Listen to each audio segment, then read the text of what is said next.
Salut à tous, aujourd'hui je vous retrouve pour parler encore alimentation. C'est le troisième opus et dernier de ma série de vidéos sur l'alimentation. Vous pouvez retrouver dans le petit i là celui sur la néophobie alimentaire qu'il faut aller voir en premier, c'est absolument nécessaire.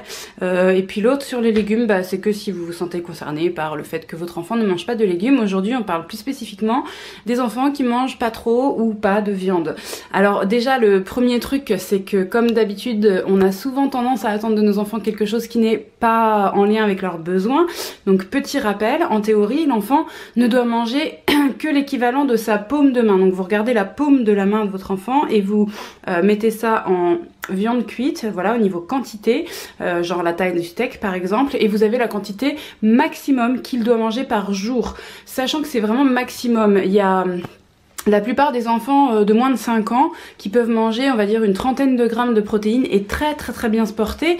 Et je vais même aller au-delà, ils peuvent manger même 0 g de protéines et très bien se porter. Pourquoi?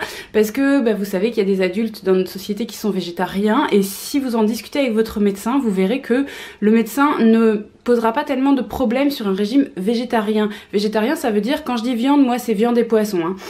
Toujours dans la vidéo, là, quand je dis viande, c'est viande et poisson. Mais ça n'inclut pas les œufs, parce que le régime végétarien, ça n'inclut pas les œufs.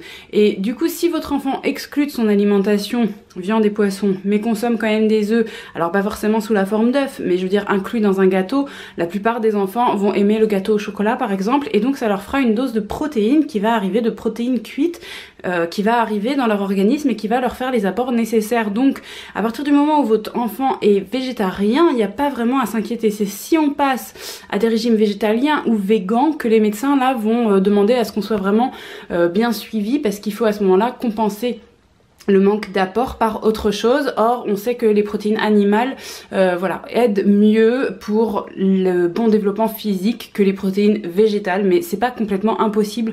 D'ailleurs peut-être que vous êtes végétalien ou vegan et que vous voulez témoigner juste en dessous de la vidéo et dire comment ça se passe, par quoi vous remplacez principalement, etc. Et ça m'intéresse que vous le fassiez, donc n'hésitez pas à le faire juste en dessous.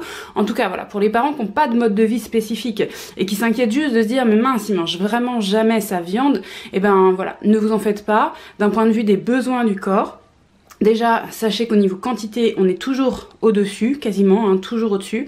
Un seul repas de protéines animales par jour, ça suffit largement, donc il faut s'habituer à faire des repas qui ne sont pas exclusivement tournés autour de la viande ou du poisson, et ça, dans notre culture française, c'est pas forcément évident. Mais bon, voilà, on n'a qu'à regarder dans les restaurants, les portions qui sont faites au niveau des viandes et des poissons et des légumes et des accompagnants à côté, c'est toujours assez parlant. Bref, pour vos enfants, essayez de vous en souvenir, ça évitera que vous attendiez d'eux qu'ils mangent de trop, et puis s'ils ne mangent rien du tout, relativisez, éventuellement abordez le sujet avec votre médecin. Comme je vous dis, ça posera majoritairement pas de soucis pour leur santé à partir du moment où autour ils ont quelque chose d'autre. Alors on parle souvent du fer, il y a plein d'autres choses qui peuvent apporter du fer, donc du coup peut-être vous renseignez-vous sur les autres aliments que vous pourriez donner, mais je pense par exemple aux lentilles. Si vous arrivez à incorporer des lentilles assez régulièrement dans votre alimentation, ça fera largement l'affaire au niveau fer, parce que c'est rigolo ça, l'affaire. Pardon, je me disperse complètement dans cette vidéo. Donc voilà, que ce soit les lentilles, si peut-être votre enfant n'aime pas les lentilles, mais il y a sans doute autre chose qu'il aime, donc que ce soit les lentilles ou n'importe quoi d'autre, du moment que ça apporte du fer, vous savez que votre enfant ne sera pas anémié. Si vous savez pas, c'est très facile de trouver toutes ces équivalences sur internet.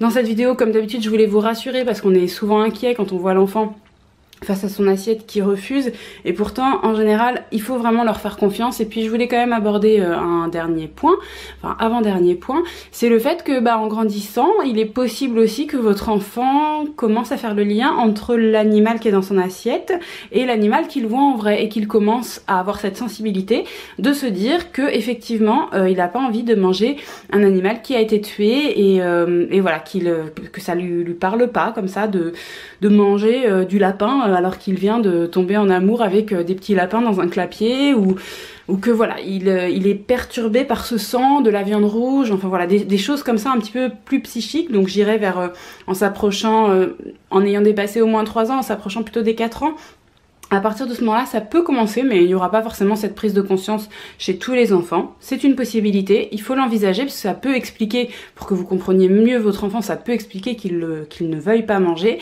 Et puis le dernier point, après j'ai fini, mais c'est un point qui va aller très très vite, parce que j'en ai déjà parlé dans la vidéo des aliments sur lesquels justement nous on n'insiste pas beaucoup à la maison, donc je vous remets le petit i là, et c'est le point médical, c'est le fait que si toutefois vous forcez un peu votre enfant, vous insistez, vous en mettez trop, etc., et bien finalement ça va pas du tout l'aider à grandir, au contraire, il a été, déjà à plusieurs reprises dans différentes études prouvé que la viande ou le poisson pouvait avoir aussi des effets négatifs. Je l'ai déjà détaillé dans la vidéo, donc je vais pas recommencer. Je vous cite juste l'obésité et toutes les conséquences qu'il peut y avoir, et puis tous les risques cancérigènes, voilà. Si ça vous parle pas, ça n'éveille pas votre curiosité, eh bien c'est un petit peu dommage je pense, parce que c'est intéressant quand même de se pencher sur la question.